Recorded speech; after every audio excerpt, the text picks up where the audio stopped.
કેમ છો દોસ્તો? શ્રુતિ 2020 લેક્ચર સિરીઝનું બીજા મણકાનું બીજું વ્યાખ્યાન બહુ સંસ્કૃતિવાદ. દોસ્તો, સમાજશાસ્ત્રના વિદ્યાર્થી તરીકે આપણે બ્રાહ્મણીકરણ, સંસ્કૃતિકરણ, પરસંસ્કૃતિકરણ આવા અનેક કન્સેપ્ટ એમ.એન. શ્રીનિવાસે જે આપ્યા એને ક્લાસરૂમમાં ભણી ચૂક્યા છે. પણ આપણી આ શ્રેણીનો મુખ્ય આશય જ એ છે કે સમાજ અને સમાજશાસ્ત્રને જુદા જુદા વિષયના તજજ્ઞો કઈ રીતે સમજાવે એ આખી બાબતને ફોકસ કરીને આ વ્યાખ્યાન શ્રેણી આયોજિત કરવામાં આવી છે. તો આજના આ વ્યાખ્યાન શ્રેણીના વક્તા છે પ્રાધ્યાપક ડૉક્ટર ધ્રુતિબેન યાજ્ઞિક. ગુજરાત યુનિવર્સિટીના ફિલોસોફી ડિપાર્ટમેન્ટમાં ડૉક્ટર ધ્રુતિબેન યાજ્ઞિક તેમની સેવાઓ આપે છે. તેઓ પરસંસ્કૃતિકરણની સાથે જે આપણે ભણ્યા છીએ એ જ વિષય ઉપર વાત કરશે. બહુ સંસ્કૃતિવાદ, એક સંસ્કૃતિ અને અનેક સંસ્કૃતિ, એ તો છે આપણી સંસ્કૃતિ, અને એની આખી સમજ એક ફિલોસોફર કઈ રીતે આપે છે એ આજના વ્યાખ્યાનમાં આપણે જોઈશું. હું ડૉક્ટર ધ્રુતિબેન યાજ્ઞિક કે જેઓ associate professor Gujarat university philosophy વિભાગમાં કાર્યરત છે, તેમને આમંત્રણ આપું છું કે આજનું વ્યાખ્યાન તેઓ આપે. થેન્ક યુ દોસ્તો. વિદ્યાર્થી મિત્રો, આજે આપણે બહુસંસ્કૃતિવાદ વિશે વાત કરીએ. બહુસંસ્કૃતિવાદનો મુખ્ય પ્રશ્ન ત્યાં થાય છે કે જ્યાં એક જ પ્રદેશમાં, એક જ સ્થાનમાં જુદી જુદી સંસ્કૃતિઓના સમૂહોનું સહઅસ્તિત્વ હોય ત્યારે કયા ફાયદા, ગેરફાયદા, શું હક્કોની પ્રશ્નો છે, કયા પ્રશ્નો ઊભા થાય છે, તે બહુસંસ્કૃતિવાદને લગતા પ્રશ્નો છે. બહુસંસ્કૃતિવાદ વિશેષ રૂપે અમેરિકામાં 60s બ્લેક કોન્શિયસનેસ મૂવમેન્ટ તરીકે એક સૈદ્ધાંતિક વલણ રૂપે 60s શરૂ થયું. તેનું કારણ એ હતું કે 50s અને 60s ઇંગ્લેન્ડમાં મુખ્યત્વે વેસ્ટ ઇન્ડિઝથી લોકો આવ્યા અને ઇન્ડિયન સબકોન્ટિનેન્ટમાંથી લોકો આવ્યા. એ જે ઇમિગ્રન્ટ્સ થઈને ત્યાં ગયા એટલે ત્યાંના હોસ્ટ કલ્ચરના જે લોકો હતા તે પ્લસ આ બહારના જે આવ્યા તે એ ભેગા થઈને જે વધુ સંસ્કૃતિઓ એકસાથે રહેવા માંડી, સહ અસ્તિત્વ થયું, તે પછી આ બહુ સંસ્કૃતિનો પ્રશ્ન ઉદ્ભવ્યો. એવી જ રીતે ફ્રાન્સમાં ઇમિગ્રન્ટ્સ આવ્યા તે મુખ્યત્વે અલ્જીરિયા, મોરોક્કો અને તુનિશિયામાંથી આવ્યા. આવી રીતે જે માઇગ્રન્ટ થઈને ઇમિગ્રન્ટ્સ વસી ગયા બીજે, ત્યાં એક સાથે જુદી જુદી સંસ્કૃતિઓ ભેગી થઈ તેને બહુ સંસ્કૃતિવાદ કહે છે. એટલે બહુ સંસ્કૃતિનું એક સાથે સહ અસ્તિત્વ છે. આ જે બહુ સંસ્કૃતિવાદ શબ્દ છે એ બે અર્થમાં સૈદ્ધાંતિક રીતે વપરાય છે.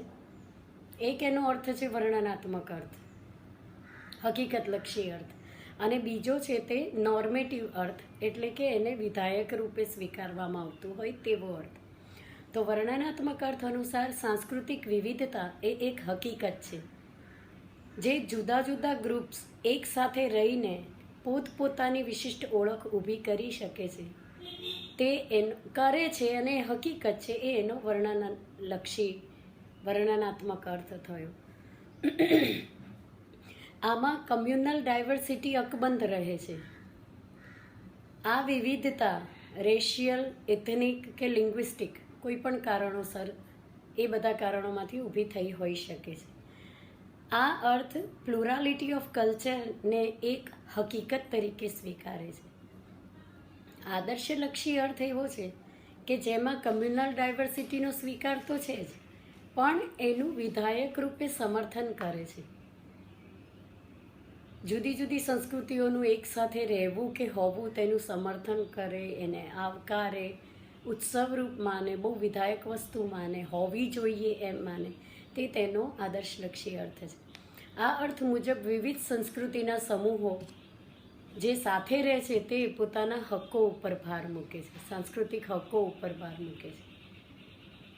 વિવિધ સંસ્કૃતિઓમાંની તમામ નાની નાની જે સંસ્કૃતિ છે એના સન્માન અને આદર કરવો જોઈએ એ પ્રકારની, અને હોવું જ જોઈએ એ એક હકીકત છે અને એ બહુ આવકાર્ય હકીકત છે તેમ માને છે, તે આદર્શલક્ષી અર્થ છે. હવે બહુ સંસ્કૃતિવાદ આવ્યો ક્યાંથી? તો એમાં મુખ્યત્વે તો આ પોસ્ટ કોલોનિયલિઝમની અસર છે. એટલે કે 1945ની આસપાસ યુરોપીય એમ્પાયર કોલેપ્સ થયું, તેમાંથી જેટલી પોસ્ટ કોલોનિયલ થિયરીઝ વિકસી, એમાં આ બ્લેક મૂવમેન્ટ કહો, બહુસંસ્કૃતિવાદ કહો, આ બધી પોસ્ટ કોલોનિયલ થિયરીઝ જેટલી વિકસી એમાંની આ મુખ્ય કહેવાય તે બહુસંસ્કૃતિવાદ છે. હવે પોસ્ટ કોલોનિયલિઝમનું મહત્ત્વ જ એ છે કે જેમાં ઇમ્પિરિયલ શાસનને પડકારવામાં આવ્યું અને એની સામે બિન પાશ્ચાત્ય અથવા પાશ્ચાત્યથી અલગ પડતા હોય એવા જે કોઈ રાજકીય વિચારો, પરંપરાઓ, જે કંઈ હતું તેને વધુ આવકારવામાં આવ્યું, વધુ મહત્ત્વ એને આપવામાં આવ્યું. તો પોસ્ટ કોલોનિયલિઝમની આ એક અસર છે. પોસ્ટ કોલોનિયલિઝમના બે ફાળો કહી શકાય, બે ફાળા છે આ બહુસંસ્કૃતિવાદના વિકાસ કરવામાં, એ ખ્યાલના વિકાસમાં અને એ સિદ્ધાંતના વિકાસમાં. તો પહેલો એનો મુખ્ય ફાળો એ છે કે પોસ્ટ કોલોનિયલિઝમમાં જે યુરોપીય વર્લ્ડ વ્યૂ હતો તેને સીધો જ પડકારવામાં આવ્યો અને એની સામે કોઈ નાની નાની સંસ્કૃતિઓ હતી એના મૂળને ફરીથી ઉજાગર કરવાનો વખત આવ્યો. એટલે જે વર્લ્ડ વ્યૂને પડકાર્યો તો એમાં વિકસિત દેશોના વિશિષ્ટ પ્રકારના રાજકીય અવાજોને યુરોપીય પાશ્ચાત્ય આઈડિયોલોજીની સામે વિશેષ રૂપે વિકસાવવામાં આવ્યો. આ એક ફાયદો થયો એનો, જેના કારણે પાશ્ચાત્ય સિવાયના એટલે નોન વેસ્ટર્ન આઈડિયોલોજીસ જે હતી એ વિચારો, આદર્શો, ધર્મો, ચિંતન એ બધાને વધુ ગંભીરતાથી લેવામાં આવ્યું. એટલું જ નહીં, તે વખતના રાજકીય વિચારોનું પુનઃમૂલ્યાંકન કરવાનો એક જુવાળ આવ્યો ને એને વધુ પડતું આવકારવામાં આવ્યું. બીજો ફાયદો એ થયો કે તે સંસ્કૃતિ એ સમય દરમિયાન સંસ્કૃતિનું રાજકીય મહત્ત્વ સ્વીકારવું તેના ઉપર ભાર મૂકવામાં આવ્યો. સંસ્કૃતિના રાજકીય મહત્ત્વ એટલે એક પ્રકારનું જાણે કે યુરોપીય શાસન જે હતું એ માણસોની માનસિકતામાં એમ સ્થાપિત કરવામાં આવે અથવા એમ મનાવવામાં આવે કે આ યુરોપીય શાસન તો તમારી પર થોપી દેવામાં આવ્યું હતું. તો એક હ્યુમન સાયકોલોજી છે કે આપણી ઉપર જે થોપી દેવામાં આવ્યું હોય, પહેલું તો રિએક્શન એનાથી વિપરીતને જ વધુ મહત્ત્વ આપવું એ એક ટેન્ડન્સી છે માણસની.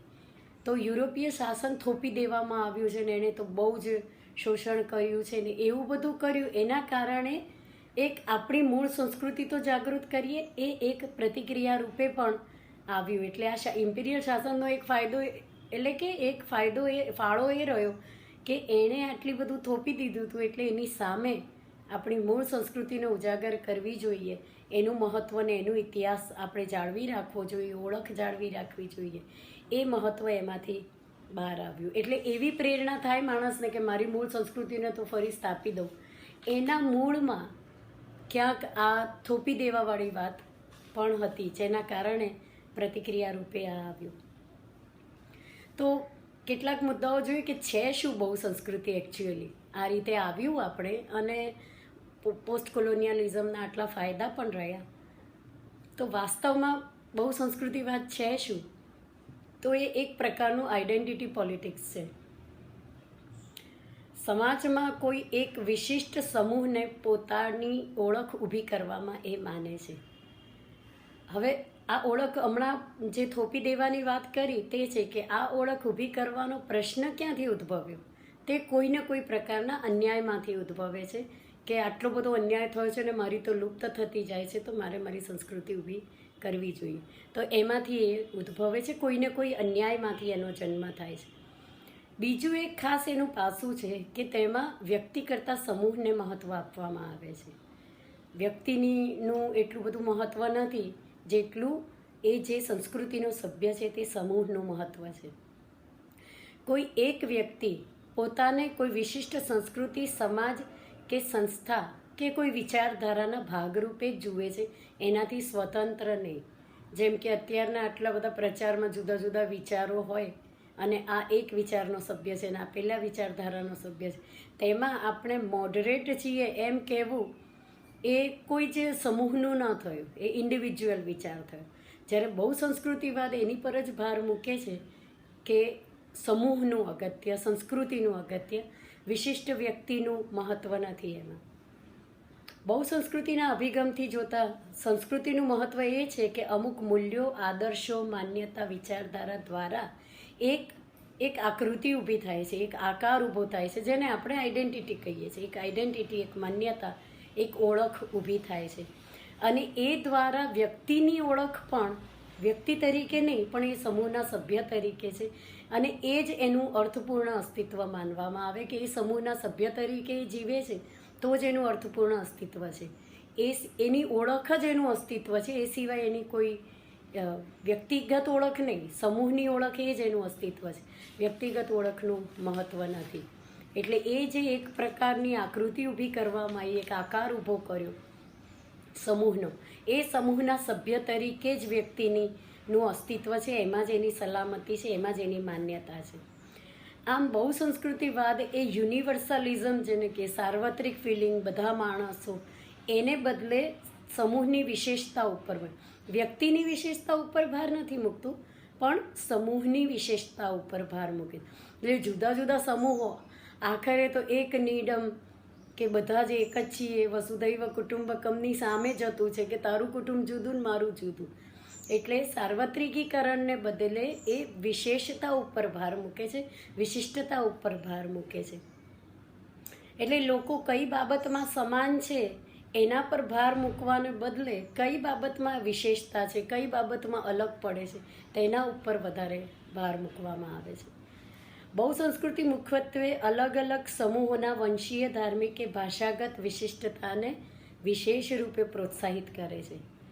અને એમાંથી જ બહુ સંસ્કૃતિના પરિણામે જ લઘુમતીના સિદ્ધાંતો અસ્તિત્વમાં આવ્યા, લઘુમતીના હક્કો, એ બધા. કારણ કે ઇમિગ્રન્ટ્સ થઈને ગયા ત્યાં એક હોસ્ટ કલ્ચર તો હતું જ જે બહુમતીમાં હતું. આ જે બીજી સંસ્કૃતિ છે જે પોતાની જાળવણી કરે છે એ સીધી રીતે લઘુમતીમાં છે, કારણ કે એની ઓળખ દબાઈ જાય છે પેલા બહુજનમાં. એટલે બહુ સંસ્કૃતિવાદ અને લઘુમતીના પ્રશ્નો એ બિલકુલ જ સાથે જતા પ્રશ્નો છે. તો મુખ્ય બહુ સંસ્કૃતિના સિદ્ધાંતો શું થયા કે મનુષ્યના જીવનમાં મનુષ્ય કરતાં સંસ્કૃતિનું મહત્ત્વ વધારે છે. મનુષ્યનું અસ્તિત્વ બીજું કંઈ જ નથી, કોઈને કોઈ સંસ્કૃતિની ઉપજ છે. સ્વતંત્ર અસ્તિત્વ એનું કોઈ છે નહીં. એક જગ્યાએ લખ્યું છે કે હ્યુમન ઇઝ, એટલે હ્યુમન બિઈંગ એ કોઈ ઇન્ડિવિજ્યુઅલ ક્રીચર છે જ નહીં, એ કોઈ સમૂહનો સભ્ય જ છે. એ સિવાય કોઈ ઇન્ડિવિજ્યુઆલિટી એ ક્રીચરની છે જ નહીં. ખાસ અગત્યનો મુદ્દો ત્રીજો છે અને તે એ છે કે અહીંયા સમાનતાની પર ભાર મૂકવામાં આવે છે, પણ એ સમાનતાનો અર્થ સરખાપણું નથી. નોર્મલી પરંપરાગત સમાનતાના અર્થ અનુસાર સરખાપણું મીન્સ બધાને સરખો, બધા સાથે સરખો વ્યવહાર કરવો એ છે.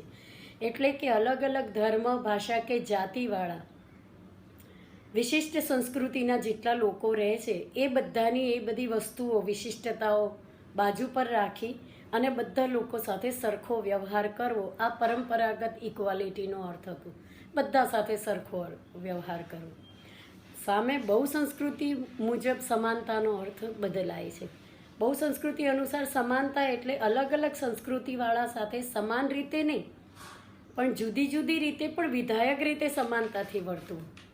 આને વિશેષમાં સમજીએ થોડું કે સમાનતા એટલે વિવિધતાને માન્યતા આપવી, વિવિધતાને સ્વીકારવી. એટલે બહુ સંસ્કૃતિની વિચારધારા મુજબ સમાનતા એટલે અલગ અલગ સાંસ્કૃતિક સમૂહોને પોતાની માન્યતાઓ, સિદ્ધાંતો કે વિચારધારાઓ મુજબ મુક્તપણે વર્તવા દેવાનો હક આપવો. એટલે એક વ્યક્તિને 10% હક આપો છો એના જે સાંસ્કૃતિક વિશેષતાને જાળવી રાખવા માટે, તો બીજી સંસ્કૃતિવાળાને પણ એટલો જ 10% હક મળવો જોઈએ. આને 100% હક છે તો બીજા સમૂહને પણ એટલો જ. એ રીતે સરખાપણું છે. એવું નહીં કે આને જે હક આપવામાં આવે છે તે જ હક પેલા બીજા સમૂહને, સમાન હક નહીં, સમાન રીતે અપાતો હક, એ પ્રકારનો અર્થ એ સમાનતાનો અર્થ છે.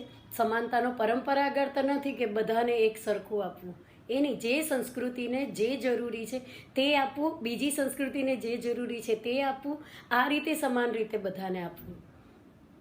તો જો આ હક બધા જ સમૂહોને સમાન રીતે આપવામાં આવે તે સમાનતા છે. એટલે કે જેને જે હક જોઈએ છે તે એને આપ્યો, બીજાને જે હક જોઈએ છે તે, આ સમાનતાનો અર્થ છે બહુ સંસ્કૃતિમાં. આમ બધા સાંસ્કૃતિક સમૂહોને પોતાની વિશિષ્ટ આગવી ઓળખને એ જાળવી શકે તેવો સમાન હક આપવો એ બહુસંસ્કૃતિનો અર્થ છે. હવે બહુસંસ્કૃતિવાદના કેટલાક પાસાઓ છે અને પછી તેની સમીક્ષા જોઈએ. તો એક મુખ્યત્વે પાસામાં એ આવે છે કે બહુસંસ્કૃતિવાદની અસર નીચે આ જે બધી લઘુમતીઓ થઈ, બધી એક બહુમતી છે અને બીજી લઘુમતી છે, એના બધી જુદા જુદા સાંસ્કૃતિક સમૂહો છે જે એક જ સ્થાનમાં એમનું સહ અસ્તિત્વ છે. હવે આ જે સહ અસ્તિત્વ છે તે શાંતિપૂર્ણ રહી શકે તેના માટે કેટલાક હકો આપવામાં આવ્યા, વિશેષ હકો. બહુસંસ્કૃતિવાદી લોકોને વિશેષ હકો આપવામાં આવે. એ હકોની વાત કરીએ તો લઘુમતી પોતાની સંસ્કૃતિની આગવી ઓળખ જાળવી રાખે તે મુખ્ય હાર્દરૂપ તત્વ છે બહુસંસ્કૃતિવાદમાં. તેથી લઘુમતીના હકોને ક્યારેક બહુસંસ્કૃતિના હકો તરીકે પણ ઓળખવામાં આવે છે. બહુસંસ્કૃતિના હકો બોલો કે લઘુમતીના હકો બોલો, એ એક સરખી વાત થાય છે. વિલ કાઇમલિકા 95માં એમણે લખ્યું છે અને એમણે ખૂબ વ્યવસ્થિત રીતને બહુમતીના હકોને 3 વિભાગમાં વહેંચ્યા. બહુસંસ્કૃતિવાદના હકો કહો કે લઘુમતીના હકો કહો, આ એક જ વસ્તુ એ ગણે છે. કારણ કે બહુસંસ્કૃતિવાદના પ્રશ્નમાંથી જ લઘુમતીનો પ્રશ્ન ઊભો થયો છે કે લઘુમતીને પોતાની સંસ્કૃતિની જાળવણીનો પ્રશ્ન એ બહુસંસ્કૃતિવાદના સ્વીકારને કારણે જ ઉદ્ભવતો પ્રશ્ન છે. તો એટલે લઘુમતીના હકો કહો કે બહુસંસ્કૃતિના હકો કહો, એ સમાન બાબત બને છે. તો વિલ કાઇમલિકા એના 3 ભાગ પાડે છે. એક છે આત્મનિર્ભર સરકારવાળા હકો, સોવરેન્ટી જોઈએ, ઇન્ડિવિજ્યુઅલ સોવરેન્ટી, સેલ્ફ રિલાયન્ટ સોવરેન્ટી, એ પ્રકારનું. બીજા છે વંશીય કે ધાર્મિક હકો અને ત્રીજા છે પ્રતિનિધાનાત્મક હકો અથવા વિધાયક રીતે ભેદભાવ કરતા હકો. ભેદભાવ તો કરે છે પણ એનું અર્થ, એનો જે પરિણામો છે એ બહુ પોઝિટિવ પરિણામને ધ્યાનમાં રાખીને કરેલા ભેદભાવો, જેને પ્રતિનિધાનાત્મક હકો અથવા વિધાયક ભેદભાવવાળા પોઝિટિવ ડિસ્ક્રિમિનેશન એવા હકો એ કહે છે. આત્મનિર્ભર સરકારવાળા હકો એ રાજકીય લઘુમતી માટેના હકો છે. એક જ ભૌગોલિક ક્ષેત્રમાં રહેતા લોકો જેઓ ભાષા અને જીવનના અમુક ક્ષેત્રોમાં બીજા બધા સાથે સરખા છે પણ છતાં સંસ્કૃતિ કે પરંપરા અલગ હોય તો એને થોડાક વિશેષ હકો મળે છે. આ એક પ્રકારનું ફેડરલિઝમ હોય, એટલે રાજ્ય સત્તા એક જ છે પણ એની નીચે જે જુદા જુદા સમૂહો છે એને પણ એક રાજકીય સ્વાયત્તતા આપવામાં આવી હોય એવા જે હકો હોય તે, અર્થાત એક જ દેશની સત્તા હોવા છતાં પોતાની સંસ્કૃતિ પૂરતી તેમની પાસે રાજકીય ધોરણે પણ સત્તા હોય, એને સોવરેન ઇન્ડિપેન્ડન્સ કહે છે. તો સોવરેન ઇન્ડિપેન્ડન્સ એનો આધાર હોય સંસ્કૃતિને આધારે એને આત્મનિર્ભર બનાવ્યા હોય, પણ ફેડરલિઝમ, મુખ્ય સત્તા એક જ છે પણ પેલી રાજકીય ધોરણે પણ ઘણી બધી સ્વતંત્રતા એને મળી હોય, તે આત્મનિર્ભર સરકારવાળા હકો છે. બીજા જે છે, બીજો પ્રકાર પાડે છે બહુવંશીય હકો. એ વંશી અને ધાર્મિકતાની દ્રષ્ટિએ પડેલા સમૂહોને વધારે મદદરૂપ થઈ શકે. દાખલા તરીકે દેશાંતરથી આવેલા કોઈ સમૂહ હોય, એને પોતાની વિશેષ સાંસ્કૃતિક વિશેષતાને જાળવણી કરવી હોય કે અભિવ્યક્તિ કરવી હોય, એને લગતી સ્વતંત્રતા આપવી, તે બહુવંશીય કે ધાર્મિક હકો છે. આમાં કાયદાઓમાં પણ અપવાદ હોય, જેમ કે યહૂદી કે મુસ્લિમને પ્રાણીના કતલ બાબતે છૂટ આપવામાં આવે, અથવા મુસ્લિમ છોકરીઓને કોઈ સ્કૂલ ડ્રેસ હોય તો એ સ્કૂલ ડ્રેસને એને થોડું મોડિફાઈ કરી શકે એની સંસ્કૃતિની જાળવણીના ભાગરૂપે, તો એની છૂટછાટ આપવામાં આવે. તે પ્રકારના હકોનો સમાવેશ થાય છે. સૌથી વધુ પ્રચારમાં હોય તો આ ત્રીજો પ્રકાર છે અને તે છે વિશિષ્ટ પ્રતિનિધાનાત્મક હકો. એ કેવું છે કે કોઈ પછાત હોય કે લઘુમતી છે કે શિક્ષણ કે એવી કોઈ બાબતથી વંચિત હોય, અથવા રાજકીય કે અન્ય કોઈ સંસ્થાના ઊંચા હોદ્દાથી વંચિત હોય, એવા જે સમૂહો છે તેમના માટેના વિશેષ હકો જે મળે છે તે આ વિધાયક ભેદભાવવાળા હકો છે, પોઝિટિવ ડિસ્ક્રિમિનેશનવાળા હકો છે. કાઇમલિકા આવા ભેદભાવને વિધાયક ભેદભાવ ગણે છે અને એને એ સ્વસ્થ સમાજ માટે આવકાર્ય ગણે છે. આમાં કેવળ બહુમતીને જ ફાયદાઓ કે લાભો મળે એવું નહીં, પણ સમાજના તમામ સમૂહો, બહુમતી પણ અને લઘુમતી પણ, બધાને સરખી રીતે લાભો મળે તેવી વ્યવસ્થા હોવી જોઈએ. લઘુમતીના આ પ્રકારના બહુસંસ્કૃતિવાદી હક્કો એ બીજા પરંપરાગત ઉદારમતવાદી હક્કો કરતાં અલગ છે. કઈ રીતે અલગ છે? ઉદારમતવાદી જે હક્કો છે લિબરાલિઝમવાળા, તેમાં ઇન્ડિવિજ્યુઅલ વ્યક્તિને સ્વતંત્રતા છે, જ્યારે આ બહુસંસ્કૃતિવાળા જે હક્કો છે તે અમુક વિશિષ્ટ સમાજને લગતા હક્કો છે. તો એ ઉદારમતવાદી જે સ્વતંત્રતાવાળા હક્કો છે તેના કરતાં બહુસંસ્કૃતિવાદી હક્કો એ જુદા પડે છે અને એ અર્થમાં એ વિશેષ હક્કો છે. લઘુમતીના હક્કો એ કયા અર્થમાં વિશેષ હક્કો છે? એમાં બે મુદ્દાઓ છે કે લઘુમતીના હક્કો એ જે તે સમૂહ પૂરતા મર્યાદિત છે. દરેક સાંસ્કૃતિક સમૂહ પોતાના ધર્મ, પરંપરા, વિચારધારા, જીવન રીતિ વગેરેની દ્રષ્ટિએ અલગ અલગ છે.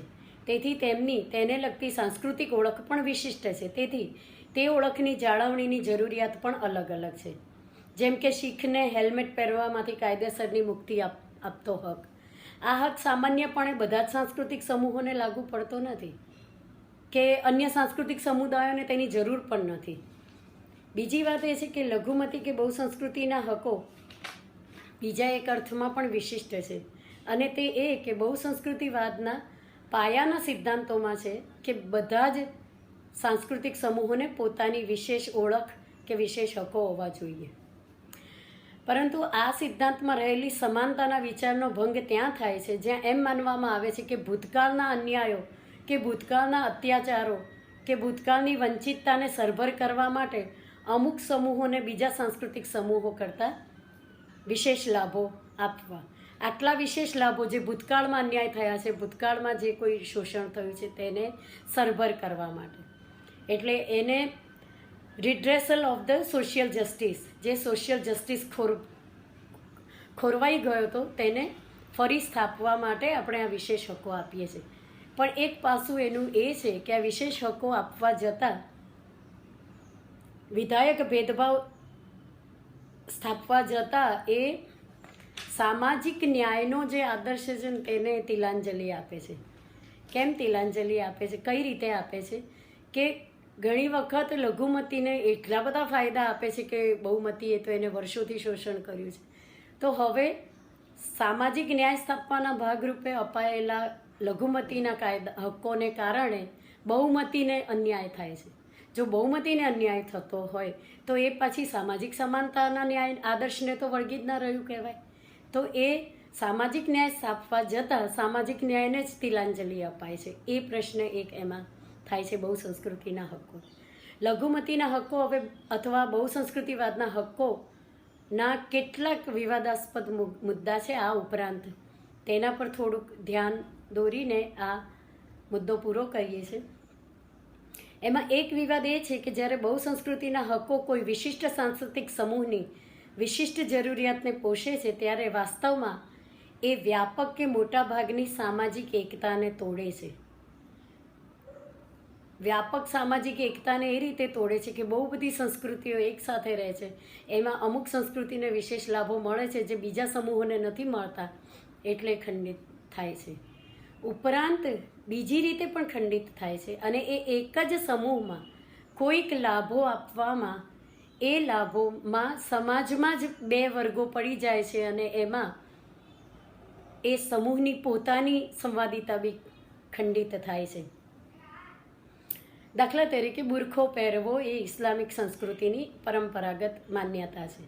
આ અંગે એક પક્ષ, ઇસ્લામ સમૂહનો જ એક પક્ષ એમ માને કે બુરખો એ એની સાંસ્કૃતિક ઓળખનું ગૌરવ છે, અને એ જ સમૂહનો બીજો વર્ગ એમ માને કે આ તો સ્ત્રીઓ પ્રત્યે ભેદભાવ છે, ના તો અન્યાયનું પ્રતીક છે એમ માને. એટલે સાંસ્કૃતિક ઓળખને જાળવી રાખવામાં એક આ પણ વિવાદ થાય છે.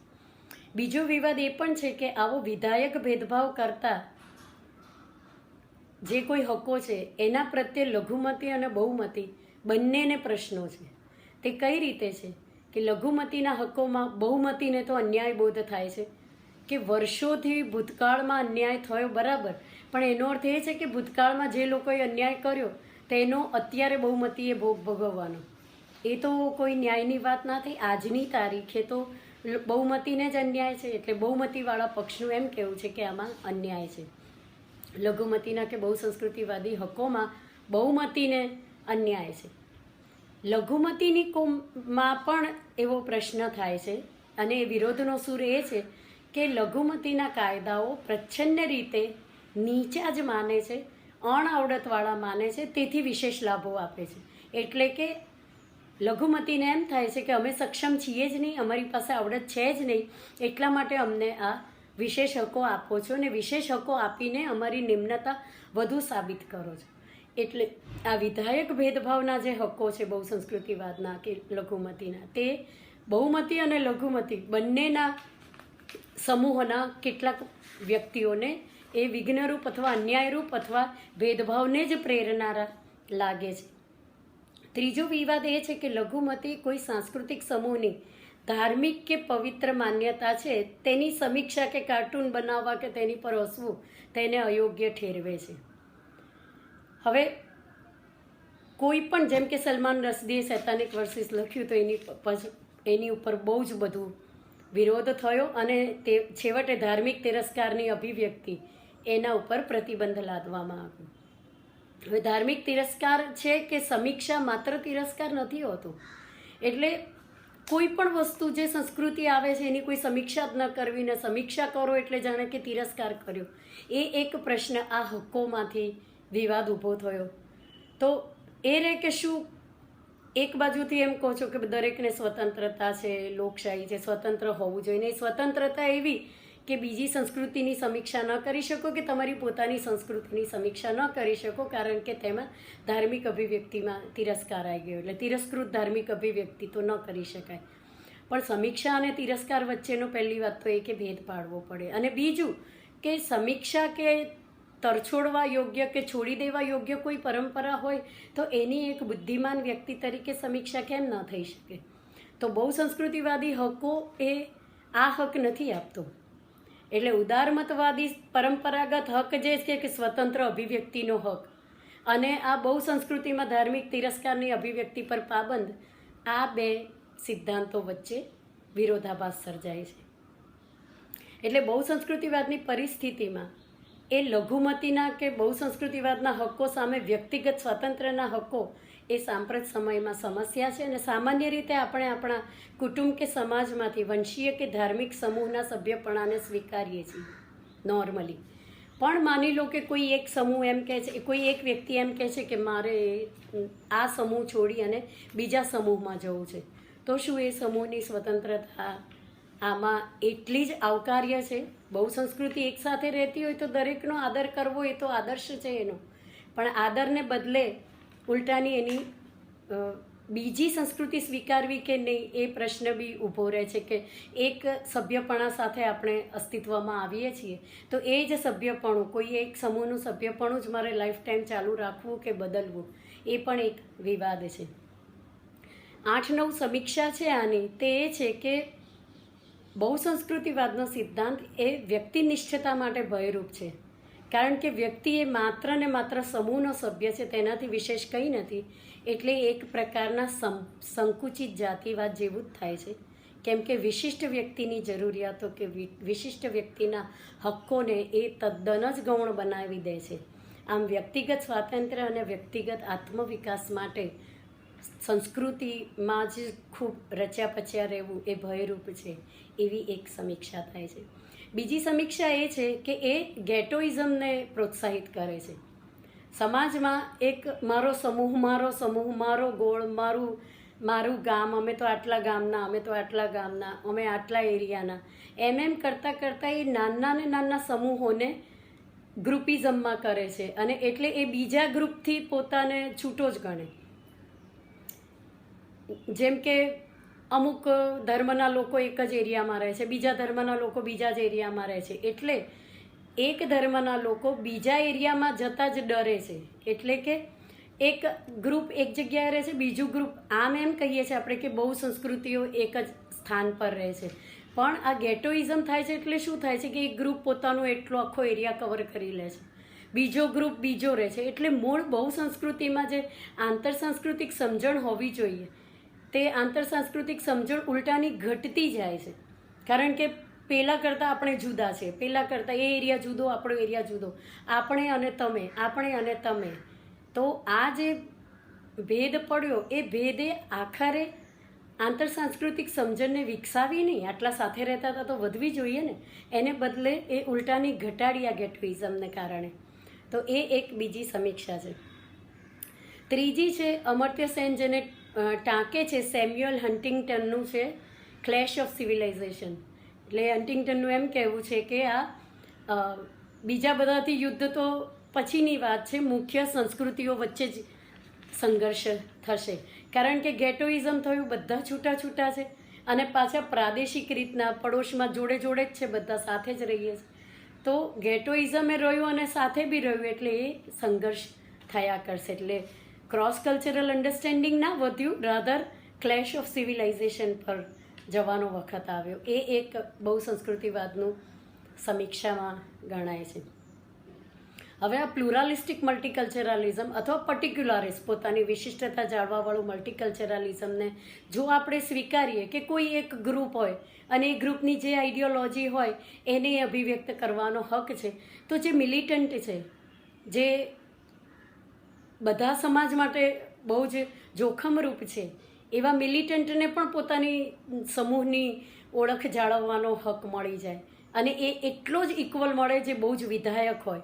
તો વિધાયક અને નિષેધક બંને જ સમૂહોને એક સરખો હક આપવામાં કઈ રીતે સામાજિક સ્વસ્થતા જળવાઈ રહે છે, એ એક બહુ સંસ્કૃતિવાદનો પ્રશ્ન છે. ચોથું. પાંચમું છે કન્ઝર્વેટિઝમ અનુસાર, જે પરંપરાવાદીમાં માને છે તે સમાન મૂલ્યો અને સમાન સંસ્કૃતિ હશે તો જ સ્થિર અને સફળ સમાજ બનશે.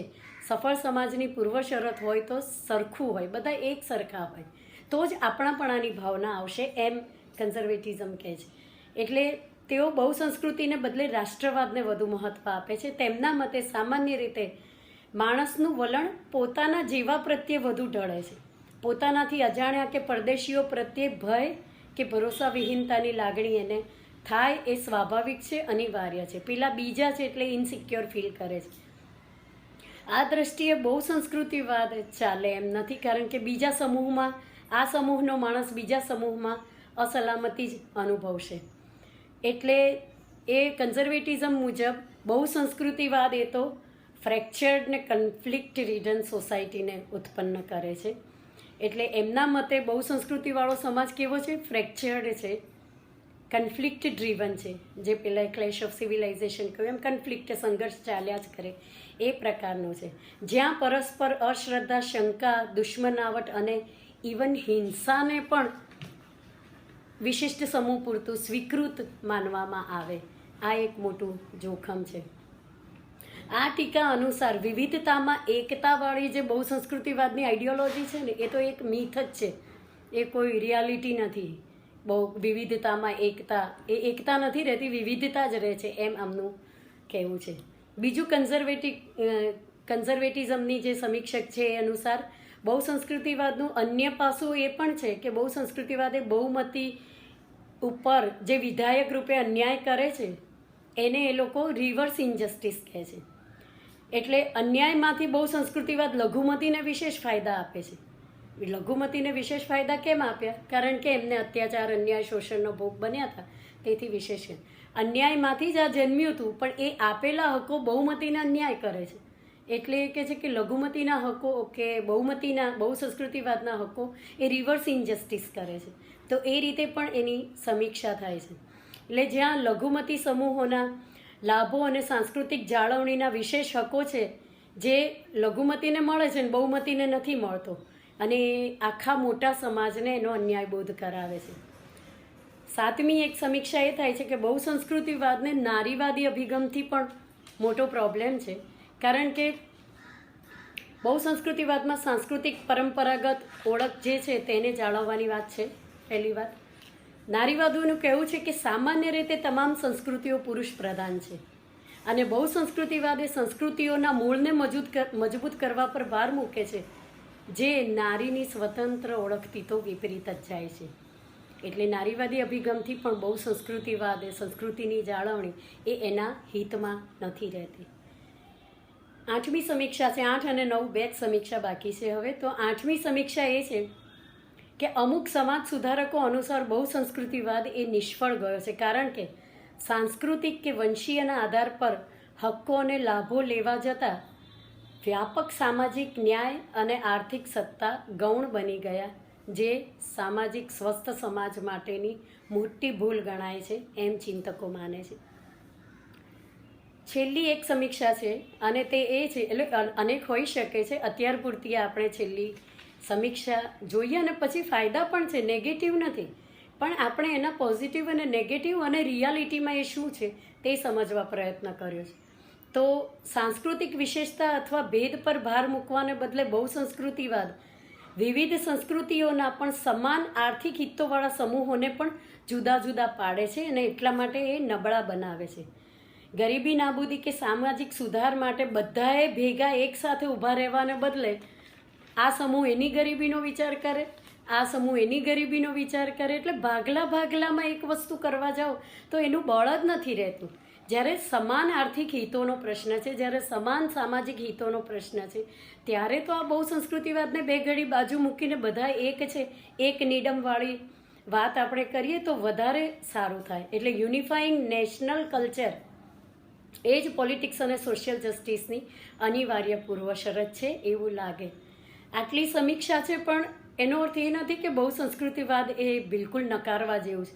અને બીજી વસ્તુ એ છે કે નકારો કે સ્વીકારો, આ એક હકીકત તો છે જ કે આટલા બધા ગ્લોબ છે, એમાં આમથી આમ લોકો જાય છે, ત્યાં સ્થાયી થાય છે પરદેશમાં, પરદેશી અહીંયા એટલે કે જે કોઈ પોતાના સ્વદેશમાંથી બીજા દેશમાં સ્થાયી થાય છે, તો એમાં વિવિધતાની એકતાને જો વિધાયક રૂપે લેવામાં આવે અને જે આપણે લોકલ લેવલે માણસના સામાજિક લેવલે તો એક સંસ્કૃતિની કોઈ પરંપરા બીજી સંસ્કૃતિ સ્વીકારે છે, બીજી સંસ્કૃતિની કોઈ પરંપરા પહેલી સંસ્કૃતિ સ્વીકારે, એમ અરસપરસ આદાન પ્રદાન છે જ, અને છતાં સાંસ્કૃતિક જાળવણી પણ છે.